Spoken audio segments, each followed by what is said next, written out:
আজকে আমার একটা শ্বশুর বাড়ি নাই দিকা পরের বাসাতে সাথে থাকতে হয়, খাইতে হয়, বুঝছেন?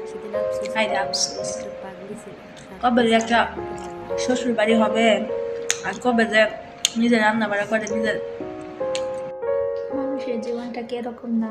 আমারও তো একটা সংসার ছিল, আমার দুটো বাচ্চা ছিল, নিজের একটা কত একটা সুন্দর একটা ফ্যামিলি ছিল। দেখেন, আল্লাহ মানুষকে বাদশা বানাইতেও সময় লাগে না, দাসী বানাইতেও সময় লাগে না। এই কয়দিন আগে কত রানী ছিলেন, হঠাৎ একটা মানুষ নাই, দুনিয়াটা উলটপালট হয়ে গেছে। মা হয়েও মা নাই, মার মতন বাচ্চা কাচ্চা আছে না, স্বামী তো নাই, ঘর দুয়ার কিছুই থাইকাও নাই, বুঝছেন? আল্লাহ মানুষকে কোন পরিস্থিতিতে নিয়ে যায় এটা মানুষ বুঝতে পারে না, বুঝছেন?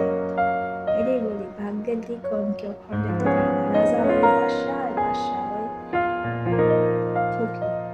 তো এটাই দুনিয়াটা, কেমন জানি না। দেশে কিছু পাইছি আর না পাইছি, একবার ওর মার বাসাতে যাওয়া, একবার ওর বাসাতে আসলে এই চাকরিটা ভালো পাইছি। আরে বিদেশ ম্যাডামদের বাসায় কাজ করতে হয় না, বয়স্ক মহিলাদের বাসায় কাজ করতে হয়, ম্যাডামদের বাসায় তাইলে কাজ করতে হতে জানছি।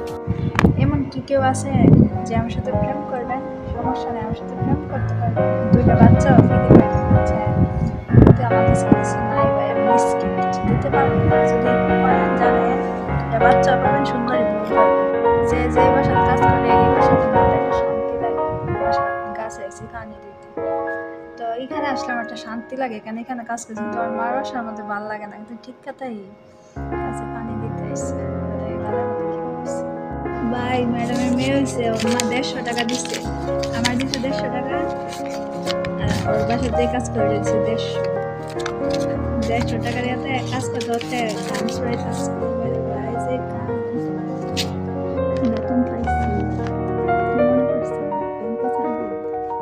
না, এত কষ্টের টাকা ব্যাংকে ছাড়বে, বিদেশে ছাড়বে। যেই দেশে 6 দিন নেট বন্ধ করে রাখছিলাম, আমি আমার সন্তানদের সাথে কথা বলতে পারি না। একদিন আমার সন্তানেরা না খাওয়া গেছে। এক একটা মেয়ের আইন না বিশ্বাস করে না, অফিসের মধ্যে আমার নতুন আসলে সেটা একতলা দুইতলা তিনতলা বিল্ডিং কাজ পারবে। মেয়ে যদি বলে যে বাংলাদেশের তো ঘুরে যাবে, এটা বলে না, বলে যে আমাকে বাসাটা পাঠিয়ে ছোট বাসাতে নতুন মেয়ে, এক একটা মেয়ের কারেন্টে হিট দিয়ে সেটা সিয়ার দিয়ে সে আপনি মনে করেন যে চুল ধরে টান না, মনে করেন যে মুরগির বাচ্চা আছে, মরে যাবে, তাও আমাদের টাকা দিয়ে সে এসে বাতাস খাচ্ছে। আর আমাদের কোনো সমস্যা হলে সে বলে যে আমাকে ছাড়তে হবে। আমি নিজের ছেলে দেখেছি, নিজের ছেলে না দেখতাম ব্যাংকে ছাড়বে, ব্যাংকে ছাড়বে না, বিকাশে বিদেশ একটু কাজ বেশি, কিন্তু ওই হিসাবে বেতন কলম ভালোই পাওয়া যায়। বাংলাদেশে যারা সরকারি চাকরি করে তারা 30,000 35,000 টাকা বেতন পায় না, আর এখানে বাসাত কাজ করে এক একটা মেয়ে 30,000 40,000 টাকা করে বেতন পায়। তারপর তো মালিক যদি ভালো বোনাস টোনাস দেয়, কিপটা মালিক হইলে বেতন ছাড়া কিচ্ছু দেয় না। তো বাংলাদেশে সারাদিন কাজ করলো 20,000 15,000 12,000 নিচে তুলেই যায় না, ওতে খাইয়া দাইয়া সব শেষ।